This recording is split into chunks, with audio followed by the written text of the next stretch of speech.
save your ears. I'll just send them a little net sound here. The only thing that doesn't seem to be working. You know, I don't. You know, Paige, you want a cable? Okay, great. Is that what you said?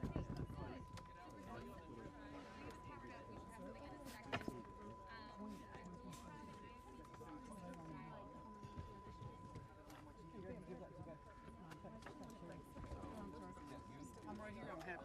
Yeah, you're good right there. Great, thank you. Appreciate it. Anytime.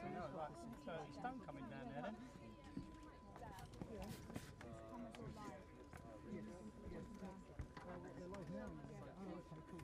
Thank you. Pardon?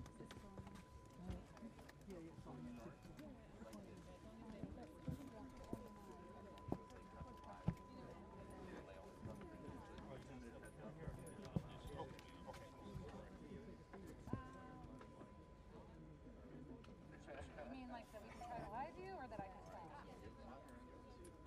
I have no service. Yeah, I mean, I don't know what I have no They say we're going to get a 1 minute heads up because that might be a line. If you need us to move, then you need someone else to move.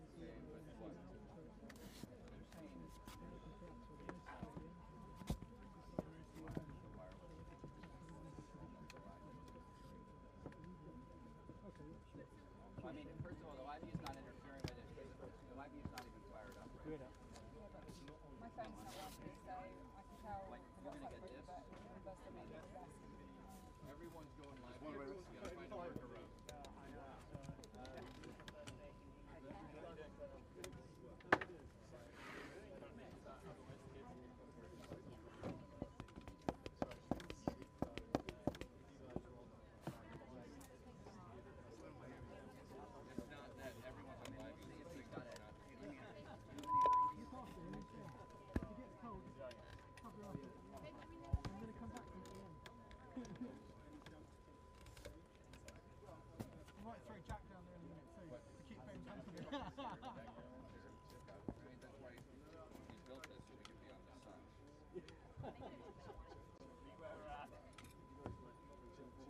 You have all your stuff here, right?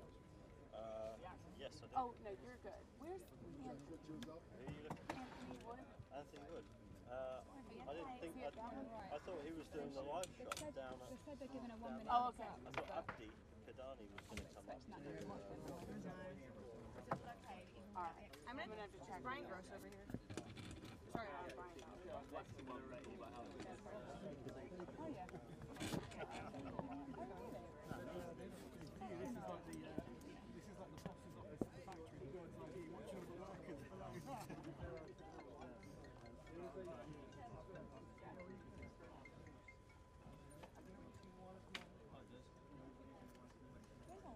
Yeah. Right over here.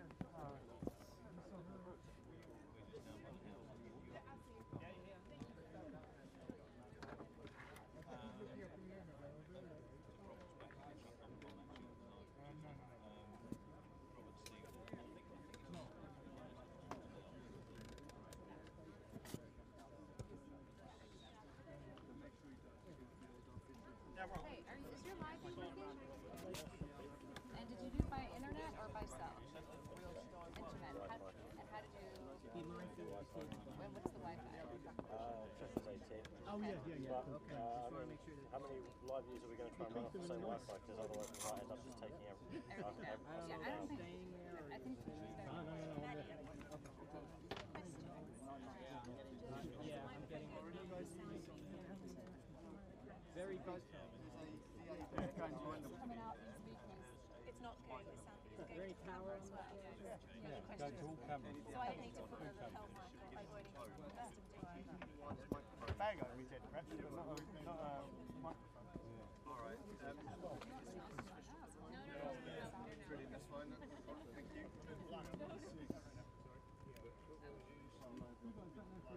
Yes. Anyone else using any radio mics on the board here? No? No one else using? Thank you. So you want to get when she's talking, you want to get those there? Okay. So just let me know, give me a heads up. still one more spot on that. You've got to think about it. I don't know whether that would help.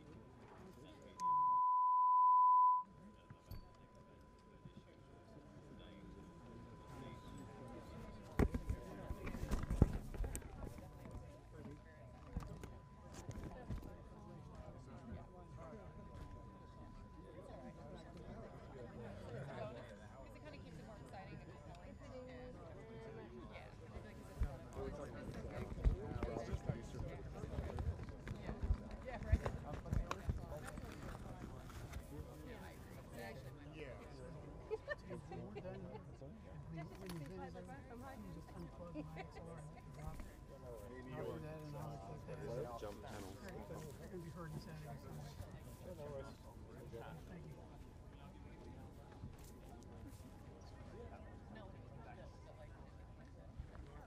Hey guys, just give me a heads up that we're efforting to get John up from this location inside, FYI, but not sure that's going to be happening at this point.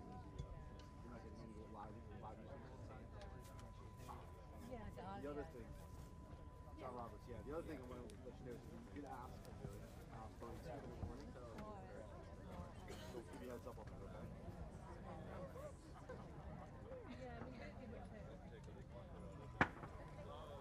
Hey, Jay.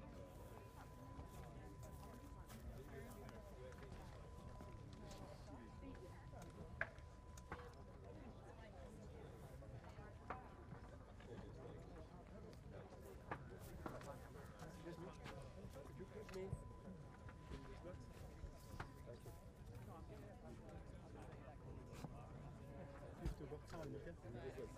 Well, they're now running through. Oh, right. So he's got time. You've got the tone, you've still got tone, have you? I do. I mean, is that your tone? Somebody out here? No, it's mine. I've just turned it up because I'm deaf. Yeah. Thank you. I do. These guys on the right? I don't know. Are these our guys up here on the right? I don't think so. No.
I hear it's been fun.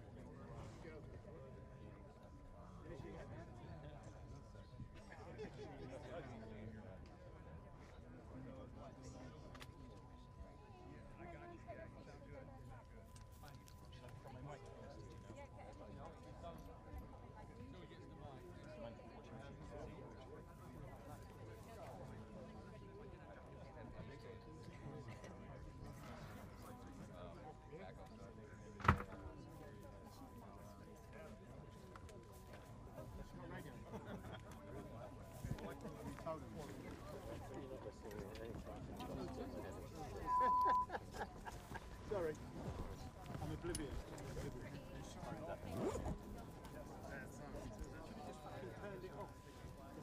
No kidding. They wouldn't have thought it'd been crazy. Yeah.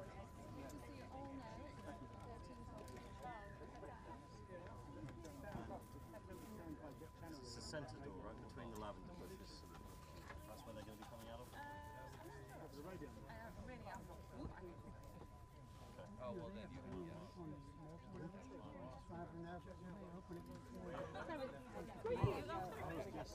The centre door of the building. You can't imagine they come out the side and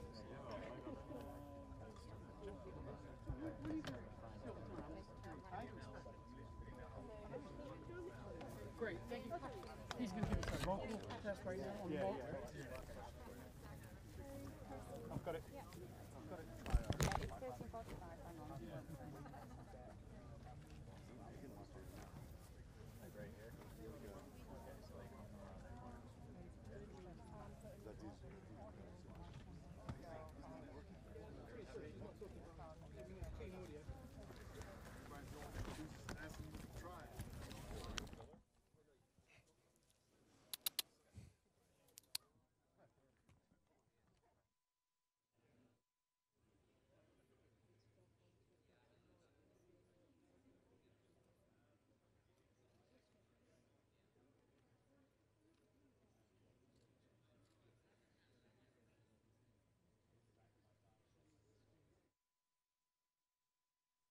One, two, three, 4, 5, 6, 7, 8.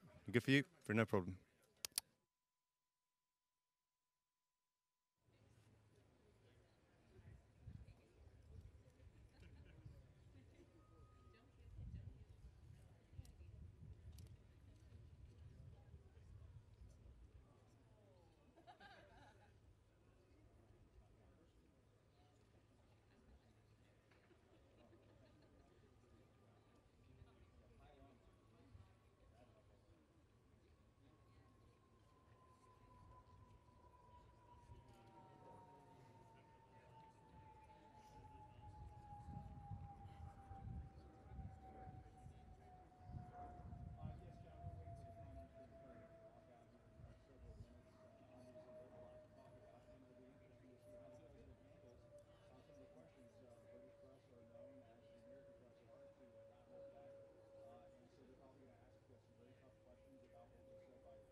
immigration.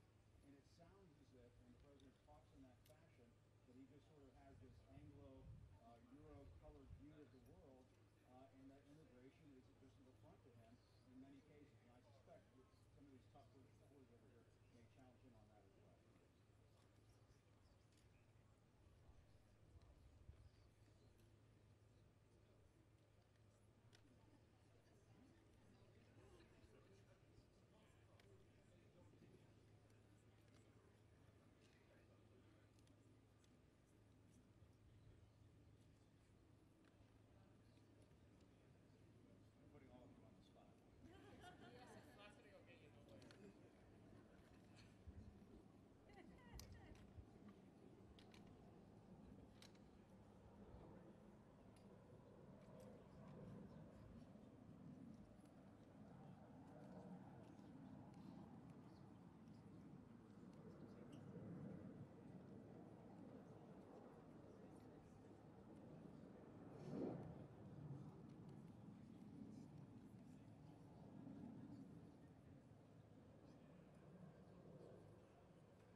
Well, good afternoon, and I'm pleased to welcome the President of the United States to Chequers today on his first official visit to the United Kingdom.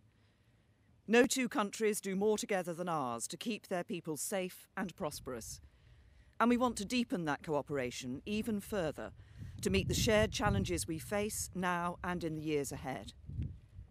This morning, President Trump and I visited Sandhurst, where we saw a demonstration of joint working between British and American special forces. Just one example of what is today the broadest, deepest and most advanced security cooperation of any two countries in the world.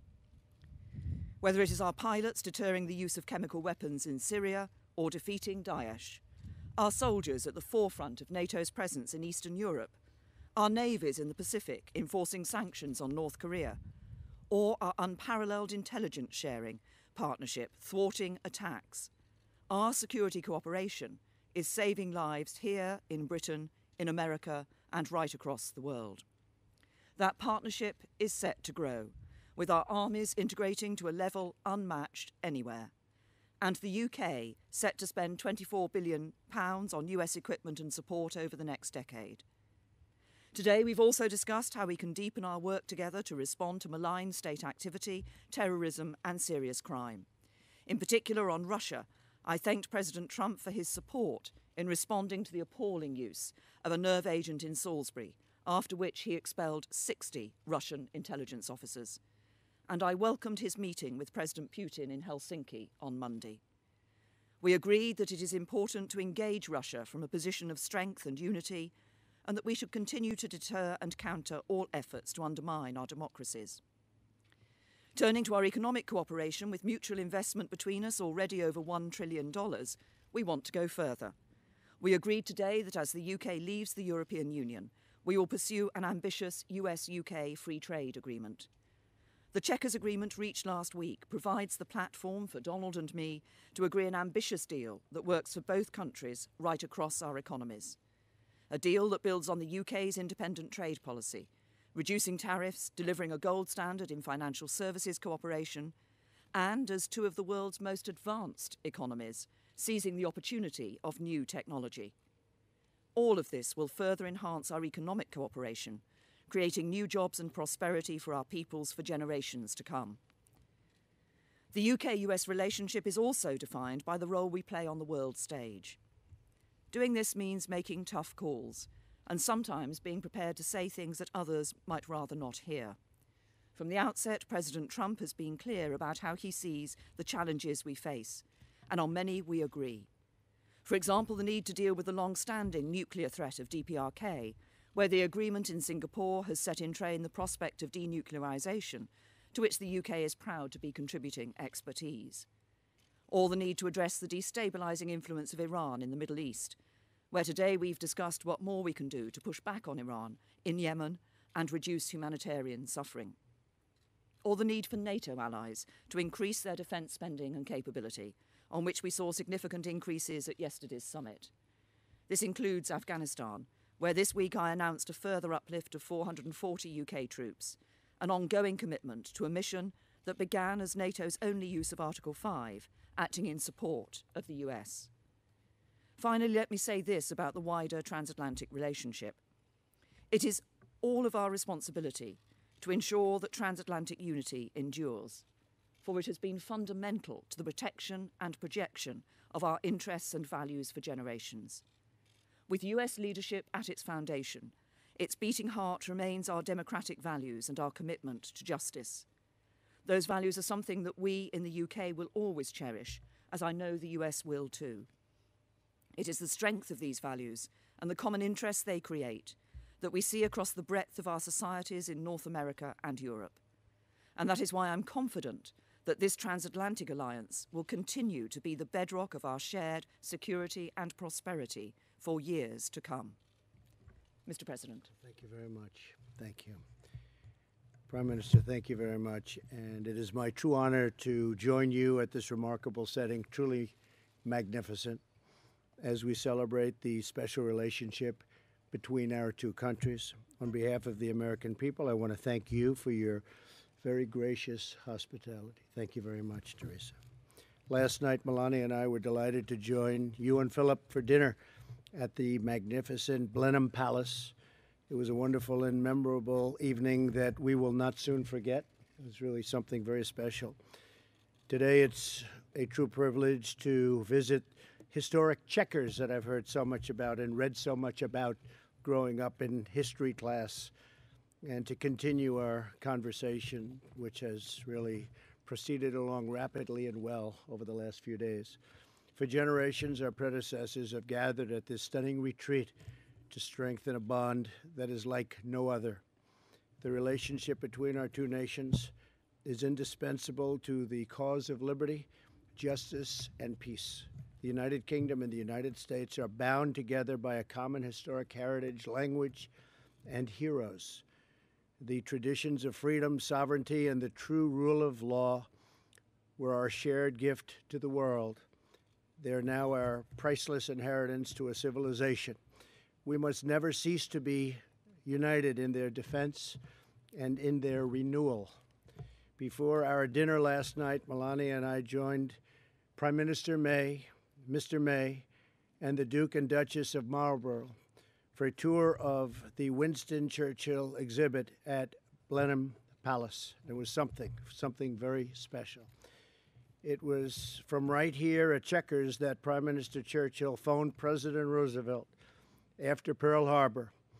In that horrific war, American and British service members bravely shed their blood alongside one another in defense of home and in defense of freedom. And together we achieved a really special, magnificent victory, and it was total victory. Prime Minister May and I have just come from a very productive NATO summit. That was truly a productive summit, where my top priority was getting other NATO members to pay their full and fair share, and the Prime Minister was right there with me. I want to thank you, Prime Minister, for the United Kingdom's contribution to our common defense.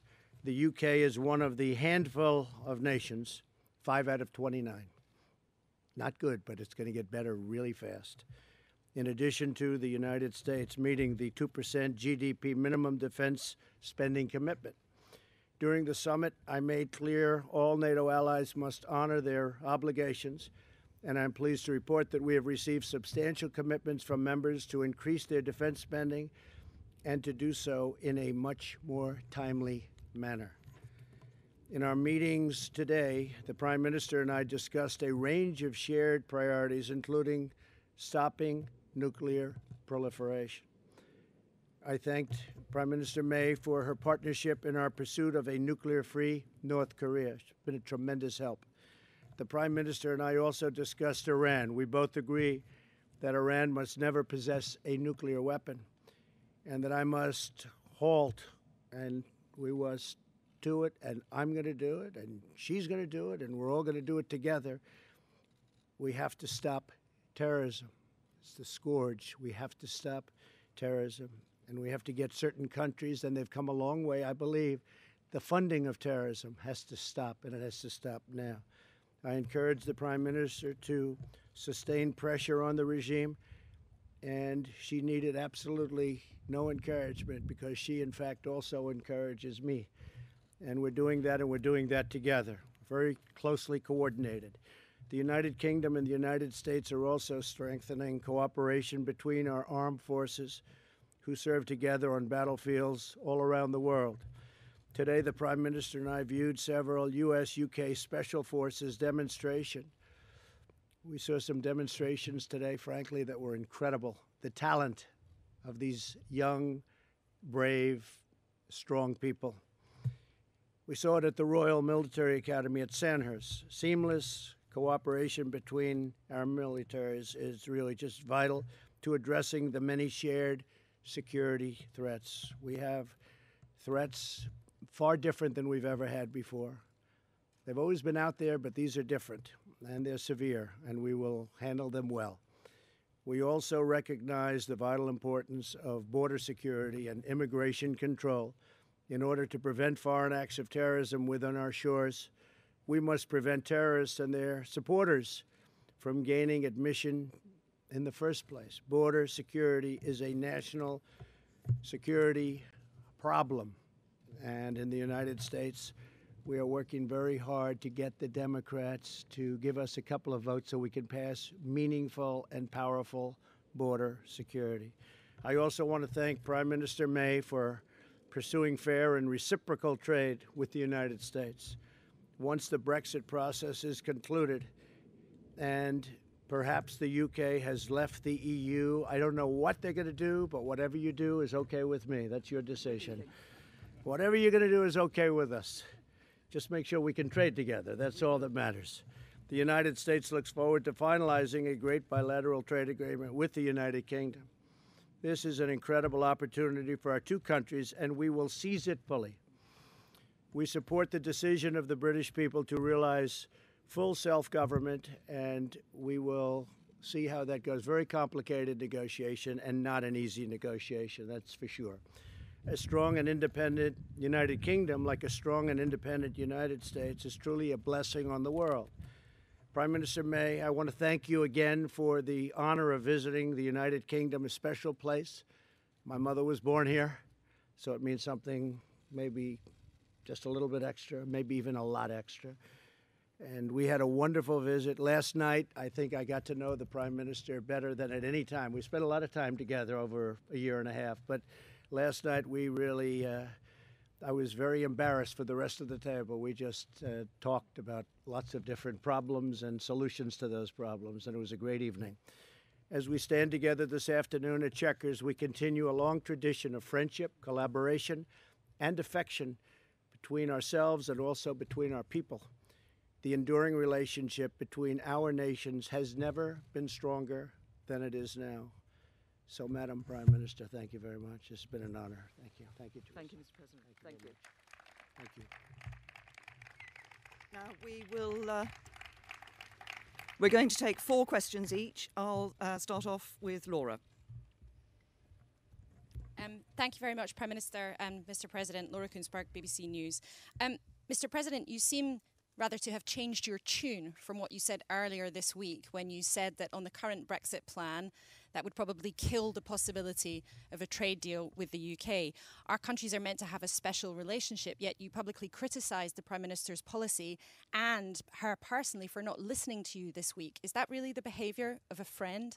And Prime Minister, isn't the problem for you that some of the things Mr. Trump has said about your Brexit plan are right? It will limit the possibilities of doing trade deals easily in the future. Can you also tell us how it felt for him to criticise you in the way he did in that interview?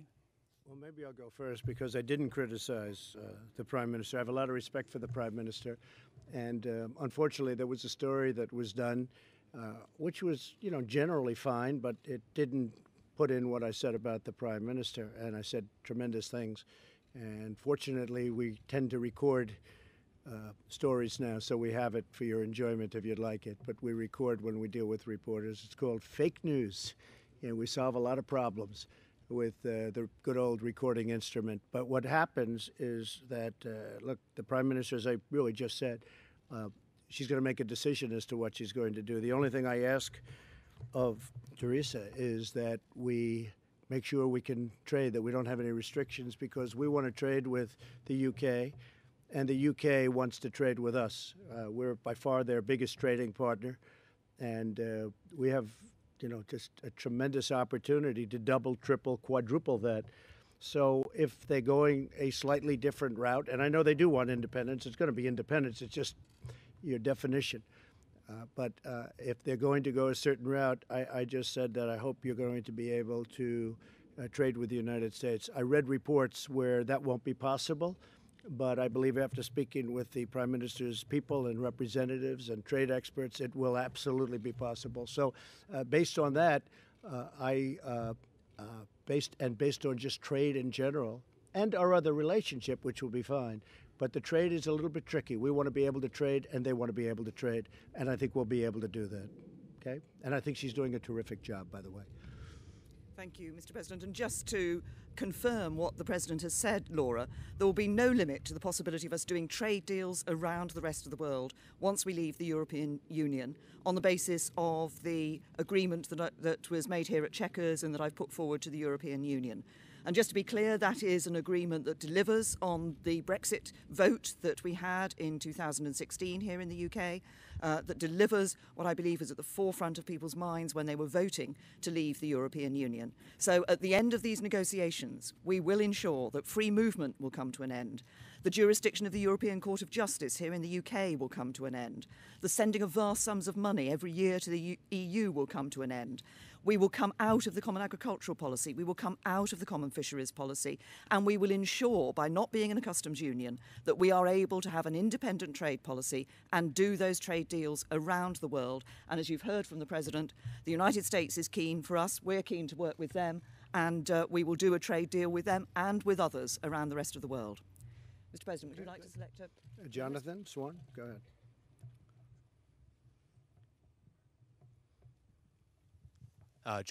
Jonathan Swan from Axios. Mr. President, two questions, if I may. The first one, now your British trip is coming to a close. Could you tell us the 3 or 4 things you hope to achieve in your meeting with Vladimir Putin? And the second question, what's the benefit to America of having tens of thousands of American troops stationed in Europe? Thank you. So I'll be meeting with President Putin on Monday. We go into the meeting with a tremendous meeting that we had with NATO. Most of you have reported it correctly. It was certainly it was testy at the beginning, but at the end everybody came together and they agreed to do what they should do, and actually what they've committed to do, which you fully adhered to. You didn't have a problem, but some people did. And we left that meeting, I think, probably more unified and wealthier as a group than ever before. So we go in strong. We'll be talking to President Putin about a number of things. Ukraine. We'll be talking about Syria. We'll be talking about other parts of the Middle East. I will be talking about nuclear proliferation because we are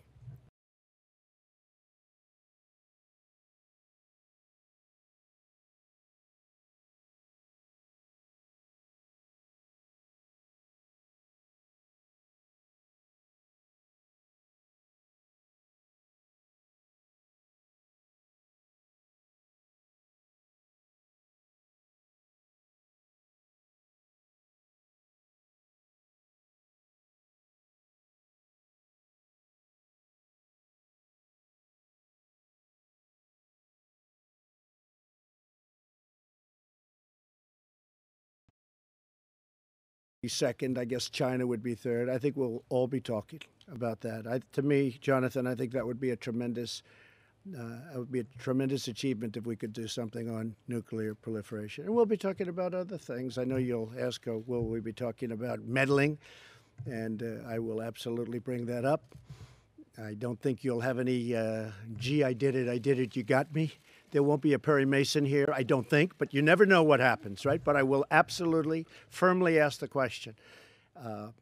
And hopefully we'll have a very good relationship with Russia. I think having, and the Prime Minister would agree, if we have a good relationship with Russia and with China and with other countries, that's a good thing, not a bad thing. So hopefully that will happen, Jonathan. Okay? The benefit to America? Yeah, the troops where, though? Where? Well, look, there is a benefit. There's a psychological benefit and there's a military benefit. There's also a benefit not to do it. I mean, I was prepared to do things that would have been somewhat harsh yesterday. A lot of people were surprised that NATO all came together at the end. But, and it wasn't a threat. I mean, it was just an unfair situation. The United States was paying, anywhere from 70 to 90, and I choose 90, depending on the way you want to calculate. We were paying 90% of the cost of NATO, and NATO is really there for Europe much more so than us. It helps Europe, no matter what our military people or your military people say, helps Europe more than it helps us. That being said, it is a great unifier. We have 29 countries, and there was a lot of love in that room. So I think, and we have a lot more than, Jonathan, when you say 10,000 troops, we have a lot more than 10,000 troops. How much? Tens of thousands. Oh, tens of. I thought you said 10,000. Because in Germany we have 52,000 troops, and we have a lot of troops in Europe. That being said, we're helping Europe, they're helping us, we're all together, and I'm fine with it. Thank you. And by the way, very importantly, they're now paying their way in a much more rapid fashion. Yes. Thank you. Francis. Francis Elliott, The Times. Prime Minister, I wonder whether you agree with the President of the United States that immigration has damaged the cultural fabric of Europe. And President, perhaps you could elaborate on that remark. What do you mean by that? You want to go first? I think it's been very bad for Europe. I think Europe is a place I know very well, and I think that what has happened is very tough. It's a very tough situation. I mean, you see the same terror attacks that I do. We see them a lot. We just left some incredible young men and women at Sandhurst, and they were showing us cells, and they were showing us things that, frankly, 20 years ago nobody even thought about, probably a lot more recently than that nobody even thought about. I just think it's changing the culture. I think it's a very negative thing for Europe. I think it's very negative. I think having Germany, and I have a great relationship with Angela Merkel, great relationship with Germany, but I think that's very much hurt Germany. I think it's very much hurt other parts of Europe. And I know it's politically not necessarily correct to say that, but I'll say it, and I'll say it loud. And I think they better watch themselves, because you are changing culture, you are changing a lot of things, you're changing security, look at what's happening. I mean, you take a look. I mean, look at what's happening to different countries that never had difficulty, never had problems. It's a very sad situation. It's very unfortunate, but I do not think it's good for Europe, and I don't think it's good for our country. We're, as you know, far superior to anything that's happened before, but we have very bad immigration laws. And we're doing incredibly well, considering the fact that we virtually don't have immigration laws. We have laws that are so bad, I don't even call them laws. I call them, it's just like you just walk across the border. You walk across the border, you would put one foot on the land, and now you're tied up in a lawsuit for 5 years. It's the craziest thing anyone's ever seen. So I would just make that recommendation to Europe. I've made it very loud and clear. To contribute to our economy and contribute to our society. And over the years, overall immigration has been good for the UK. It's brought people with different backgrounds, different outlooks here to the UK, and we've seen them contributing to our society and to our economy. Of course, what is important is that we have control of our borders. What is important is that we have a set of rules that enables us to determine who comes into our country. And of course, that is what, as a government, we have been doing for a number of years and will be able to continue to do in the future. Mr. President. Mr. President, thank you very much. Mr. President, you have spent the week taking on NATO allies, criticizing Prime Minister May on her own soil. And I wonder are you giving Russian President Vladimir Putin the upper hand heading into your talks, given that you are challenging these alliances that he seeks to break up and destroy? See, that's such dishonest reporting because, of course, it happens to be NBC, which is possibly worse than CNN. Possibly. Let me explain something. We have left NATO with more money, with more unity, with more spirit than NATO probably has ever had. We have a strong and powerful NATO.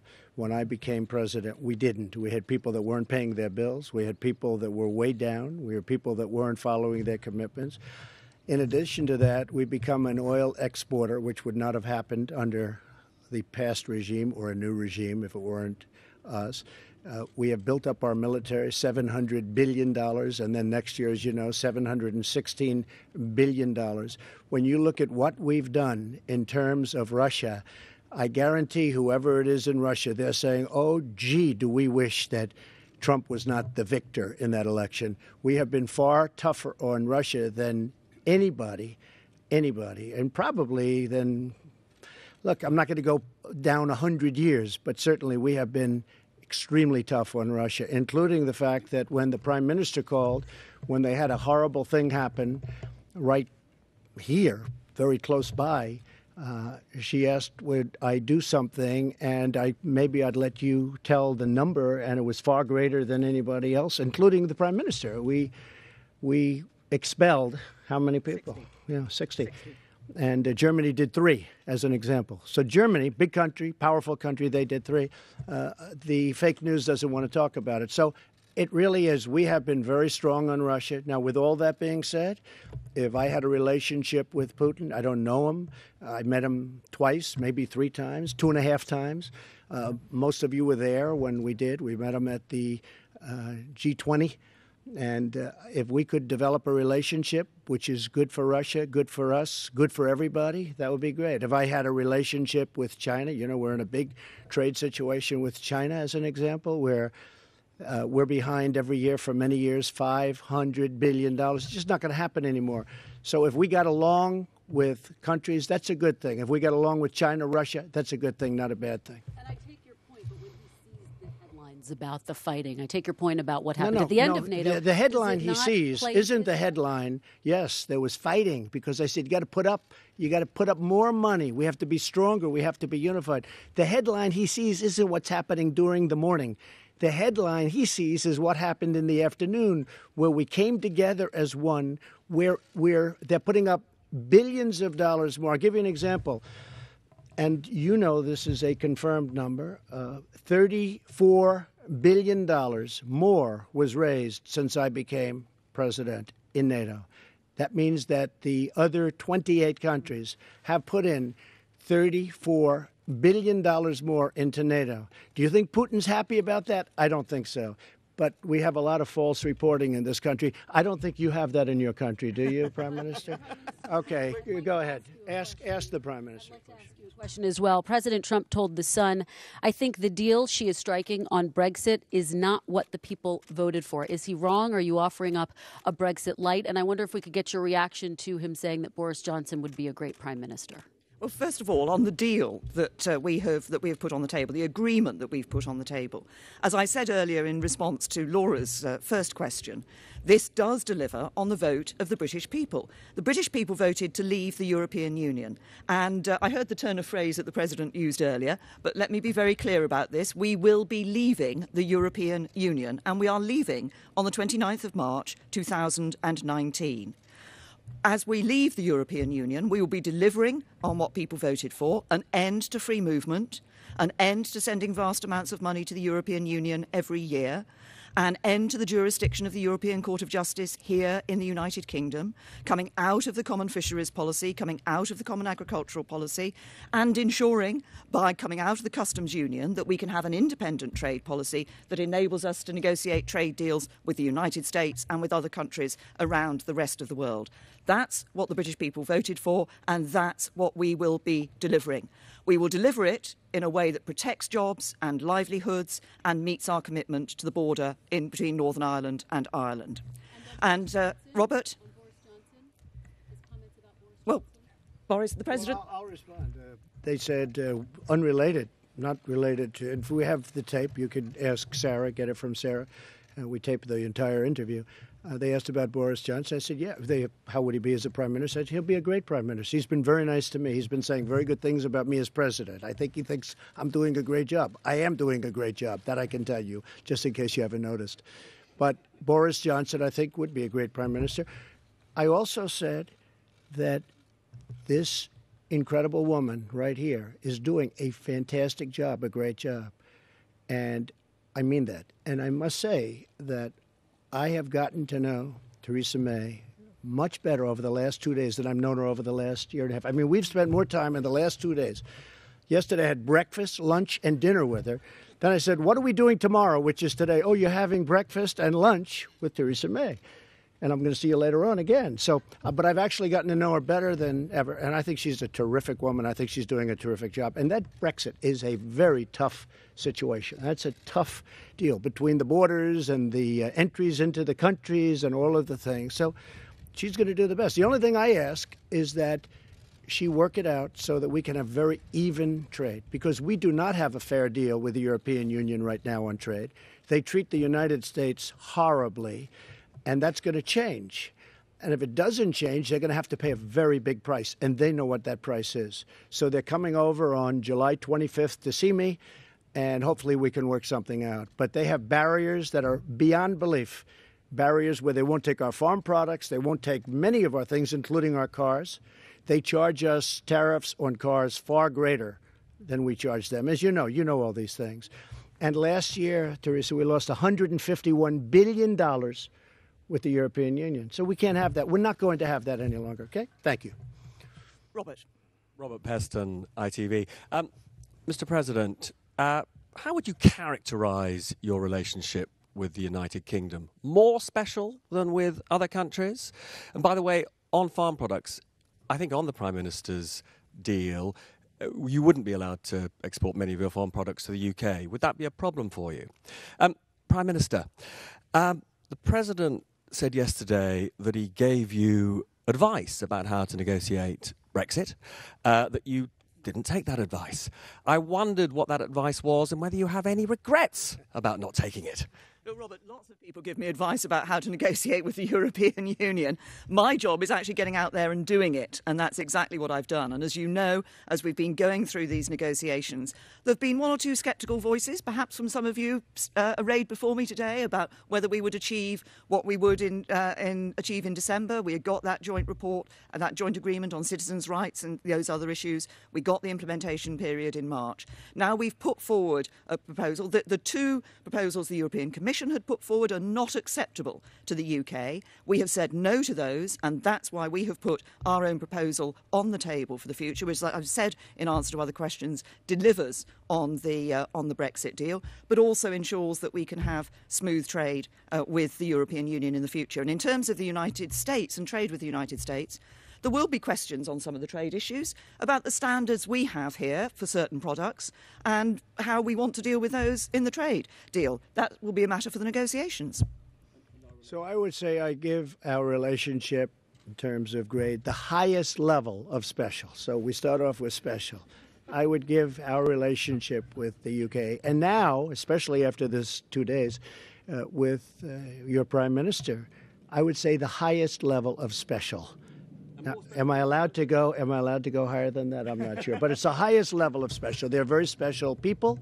It's a very special country. And as I said, I have a relationship because my mother was born in Scotland. So very important. As far as the advice, I did give her a suggestion. I wouldn't say advice. And I think she found it maybe too brutal.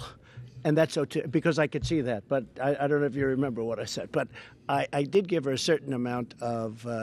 I gave her a suggestion, not advice. I wouldn't want to give her advice. I'd give her a suggestion. I could fully understand why she thought it was a little bit tough. And maybe someday she'll do that. If they don't make the right deal, she might very well do what I suggested that she might want to do. But it is not an easy thing. Look at the United States, how the European Union has taken advantage systematically of the United States on trade. It's a disgrace. So it's not an easy negotiation. Since you attacked CNN, can I ask you a question? John Roberts, go ahead, John. No. John Roberts, go ahead. CNN's fake news. I don't take questions. I don't take questions from CNN. CNN is fake news. I don't take questions from CNN. John Roberts of Fox. Let's go to a real network. John, let's go. Well, we're a real network too, sir. Thank you, Mr. President. Thank you. Some people have suggested that relations between the United States and Russia are at their lowest point since the end of the Cold War. And you have stated many, many times that you think it's important to have a better relationship with Russia. Is there any way for relations between the United States and Russia to improve as long as Putin continues to occupy Crimea? Yes, I think so. I think I'd have a very good relationship with President Putin if we spend time together. And I may be wrong. Other people have said that didn't work out, but I'm different than other people. I think that we're being hurt very badly by the I would call it the witch hunt. I would call it the rigged witch hunt after watching some of the little clips. I didn't get to watch too much because I'm here. It's a different time zone, to put it mildly. But after watching the people, the man that was testifying yesterday, I call it the rigged witch hunt. I think that really hurts our country, and it really hurts our relationship with Russia. I think that we would have a chance to have a very good relationship with Russia and a very good relationship with President Putin. I would hope so.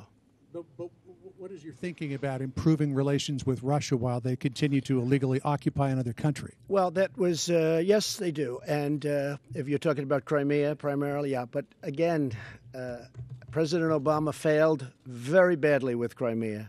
I don't think he would have done that if I were president. He took over Crimea, and he actually took it over during the Obama administration, I think you will admit. But how do you get him out? Well, we'll have to see what happens, you know. I'm not bad at doing things. If you look at what I've done compared to what other people have done 160 days in, there's nobody even close, I don't believe. So let's see what happens. But this was an Obama disaster. And I think if I were president then, he would not have taken over Crimea. During the Obama administration, he essentially took over Crimea. I don't think he would have done that with me as president, John. I have a question for the Prime Minister, but if I could follow up, you have taken on many things you say you were left with by the Obama administration that you say that you have fixed. This is something that you inherited from the Obama administration, the occupation of Crimea. How do you fix it? Well, we're going to see what happens. I mean, it's a process. If I knew, I wouldn't tell you, because that would put us at a disadvantage. But we'll see what happens. We'll see how it all melds out. But I just want people to understand that Crimea was it was another bad hand. I got handed North Korea. We're doing very well. You saw the letter yesterday, and we're doing very well. Look, we haven't had nuclear testing. We haven't had missile launches. We haven't had rocket launches. Some sites were blown up, and we got back our hostages, our prisoners, even before I left. So a lot of good things are happening. There's some good feeling there. We'll see what happens. It's a process. It's probably a longer process than anybody would like, but I'm used to long processes too. We haven't taken off the sanctions. The sanctions are biting. We haven't taken them off. But when it comes to Crimea, that's something I took over, John. There's nothing much I have to say about it other than we will look at that just like I'm looking at many other disasters that I've taken over. I've taken over a lot of bad hands, and I'm fixing them one by one, and I know how to fix them. Okay. Thank you, Mr. President. Madam Prime Minister. President Trump says that he made suggestions to you on what to do about Brexit. Can we ask you if you would make a suggestion to him on how to handle his meeting with Putin? Well, I think it's very simple. We've been talking about this, in fact, today, which is what is important in meeting with President Putin. And I've welcomed the meeting with President Putin. But what is important is that the President goes into this, as he is doing, from a position of strength and also from a position of unity in NATO. I think that is very important. Obviously, we've discussed the activity of Russia in many different ways, including that use of a nerve agent here on the streets of the United Kingdom and the impact that that has had. I welcomed, as I said earlier, the very strong response the United States gave to that. We had response from around the world, but I think the important thing is, and particularly following the NATO summit, the President is going into this meeting with President Putin from that position of strength and a position of unity around that NATO table. Jason. Thank you. Jason Gross from the Daily Mail. Prime Minister, in the comments yesterday, your own MPs sort of sided with Donald Trump, really, and said this deal that you signed here at Chequers is going to be bad for trade. Why can't you convince your own MPs that it's a good idea? And, Mr. President, can I ask you, you've said Brexit's a tough situation.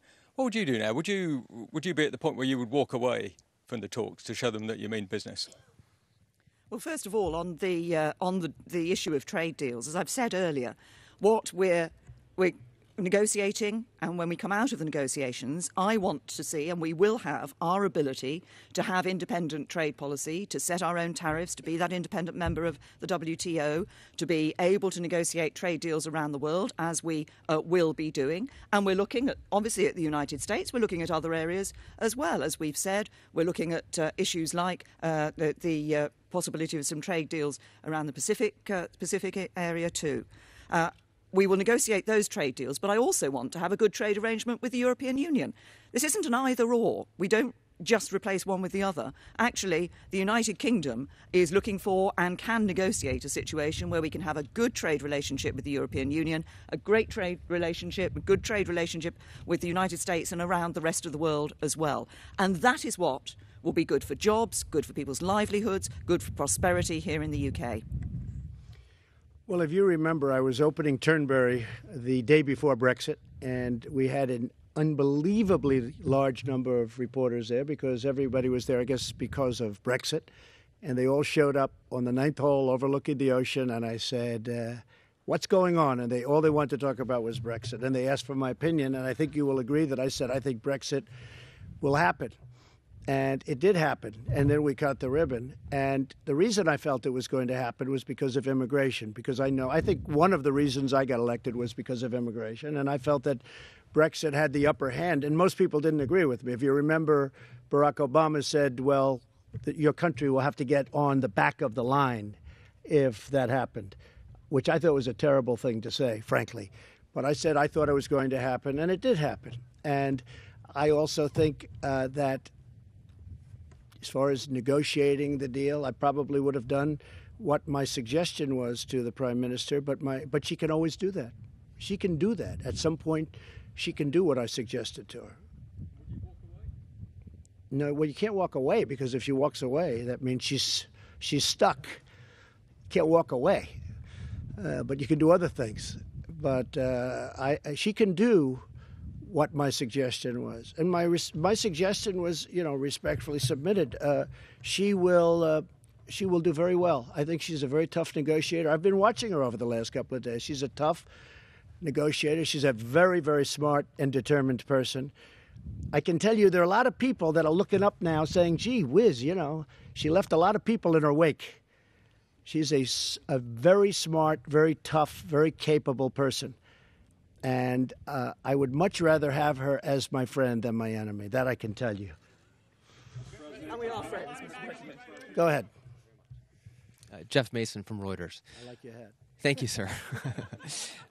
Mr. President, as good without it too. Good head of hair. Good solid head of hair. I don't have a good solid head of hair, but thank you, exactly sir. What you have, Jeff. Going into your meeting. Come on, Jeff. Take it off. Will you show, please? Oh boy. Look, Okay. I like you better without the hat. Go ahead. There we go. Going into your meeting with President Putin on Monday, sir, you mentioned both denuclearization and you mentioned Syria.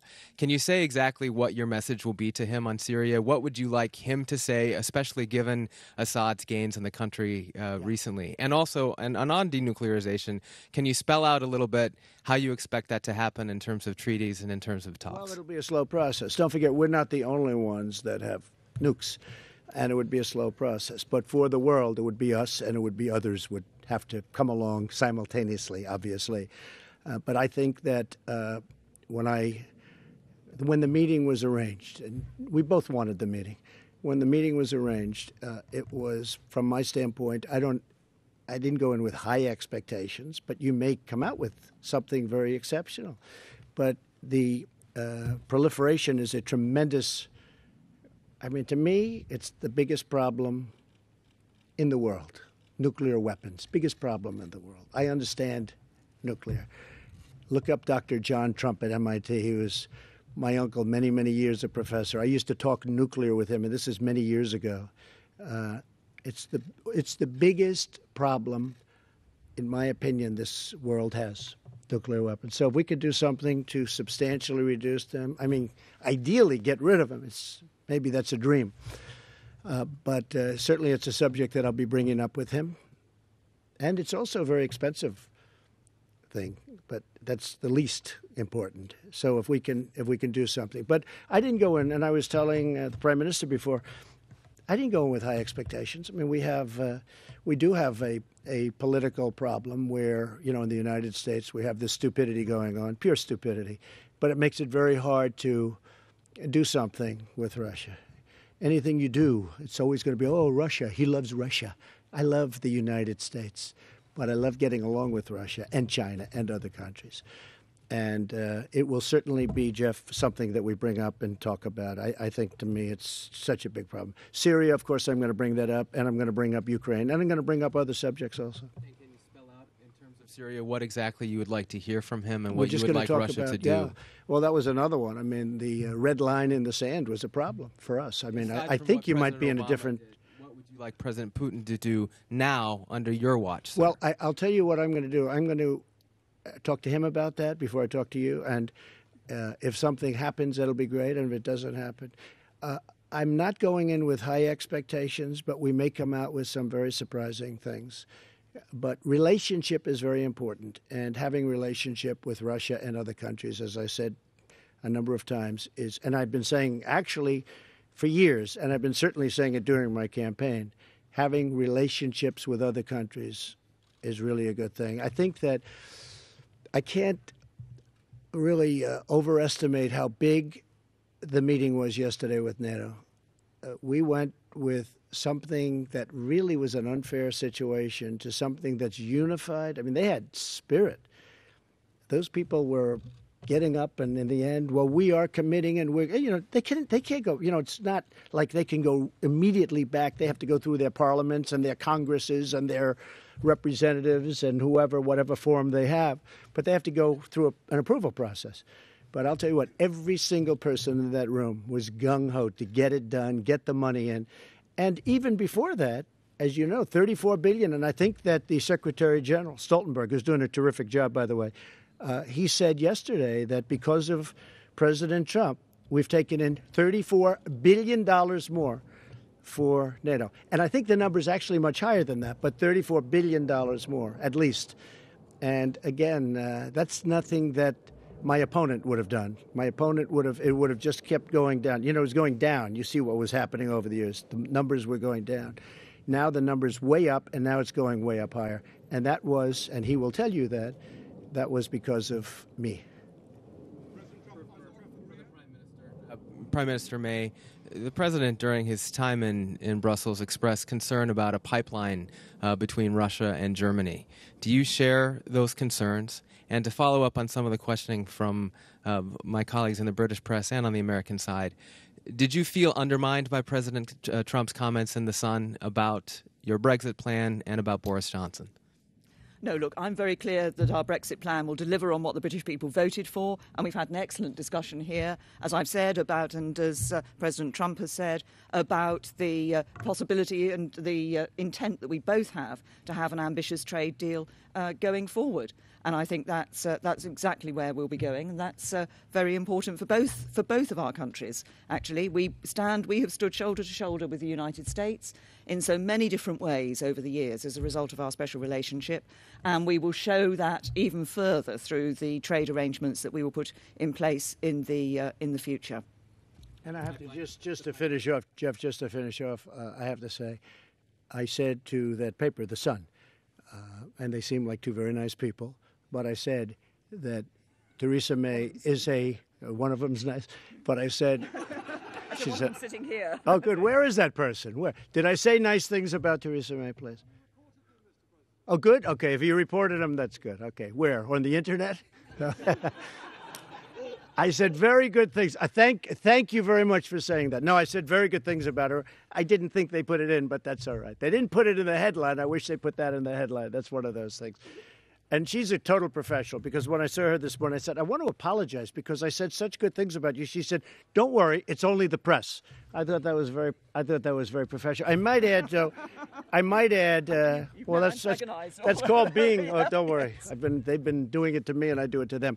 I do say, though, the pipeline, you asked about the pipeline. To me, it is a tragedy. I think it's a horrific thing that's being done, where you're feeding billions and billions of dollars from Germany primarily, and other countries, but primarily from Germany, into the coffers of Russia, when we're trying to do something so that we have peace in the world. I think it's a horrible thing that Germany's doing. I think it's a horrible mistake. And as much as I like Angela, I was very open in saying it. I think it's a horrible thing that you have a pipeline coming from Russia. And I believe that Germany is going to be getting 50, 60, or even I've heard numbers of 70% of their energy coming in from Russia. And how can you be working for peace and working from strength when somebody has that kind of power over your country? I don't think it's good. You're not working from strength. You've given up all of your strength. I think it's very bad for Germany, very bad for the German people. And I don't think it's very good for NATO. You want to know the truth, so,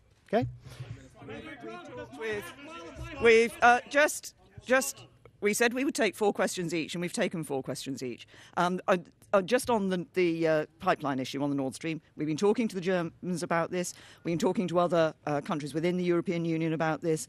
And while we continue to sit around the EU table, this will be something that will be discussed at the European Union table. And obviously we'll make our views known there. Mr. President, thank you. Can you share your views with us? Your position on Look, it? we have been discussing this with Germany. The President has made clear his concerns about what is happening. Angela Merkel made her position clear. Within the European Union, there are discussions to be held on this issue of Nord Stream 2, and we're talking to other countries within the European Union. And I think the President said earlier in response to a question about a future meeting he was going to have, that he'd tell you what was happening after that meeting. And you will see what comes out from the European Union. And while we're a member of the EU, because we still are until the 29th of March 2019, and then we're leaving. Thank you very much. Thank you. Thank you.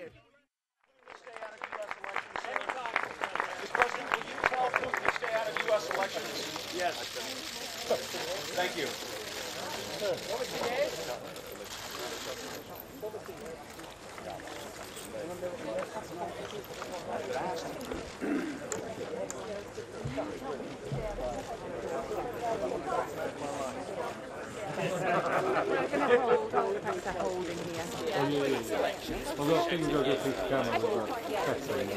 He nodded and smiled and like he wanted to,